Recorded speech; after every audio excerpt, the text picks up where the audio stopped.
ಮೊಹರಂ ಮೆರವಣಿಗೆ ವೇಳೆ ವಿಷದ ಮಾತ್ರೆ ಹಂಚಿಕೆ ಮಾಡುವಂತ ಆರೋಪ ಕೇಳಿ ಬರ್ತಾ ಇದೆ. ಇಲಿ ಪಾಷಾಣ ಬೆರೆಸಿದಂತಹ ಮಾತ್ರೆ ಹಂಚುತ್ತಾ ಇದ್ದಂತಹ ಕದೀಮ 14,900 ವಿಷ ಮಾತ್ರೆಗಳನ್ನು ವಶಕ್ಕೆ ಪಡೆದಿದ್ದಾರೆ ಪೊಲೀಸರು.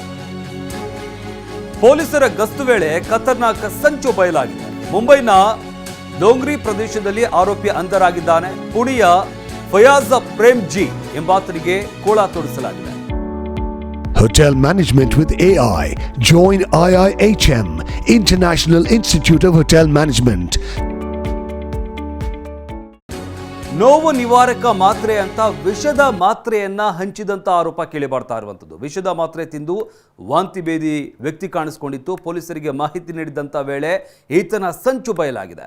ಚೀಲದಲ್ಲಿ ಸಂಗ್ರಹಿಸಿದಂತಹ ಪಾಯ್ಸನ್ ಕ್ಯಾಪ್ಸೂಲ್ಗಳನ್ನು ಪೊಲೀಸರು ಜಪ್ತಿ ಮಾಡಿದ್ದಾರೆ. ಆತನನ್ನು ಕೂಡ ವಶಕ್ಕೆ ಪಡೆಯಲಾಗಿದೆ. ಆತನಿಗೆ ಎಲ್ಲಿ ಈ ಮಾತ್ರೆಗಳು ಸಿಗ್ತಾ ಇತ್ತು, ಯಾವ ಕಾರಣಕ್ಕಾಗಿ ಹಂಚಿಕೆ ಮಾಡ್ತಾ ಇದ್ದ, ಈ ಬಗ್ಗೆ ಸದ್ಯಕ್ಕೆ ತನಿಖೆಯನ್ನು ನಡೆಸಲಾಗ್ತಾ ಇದೆ.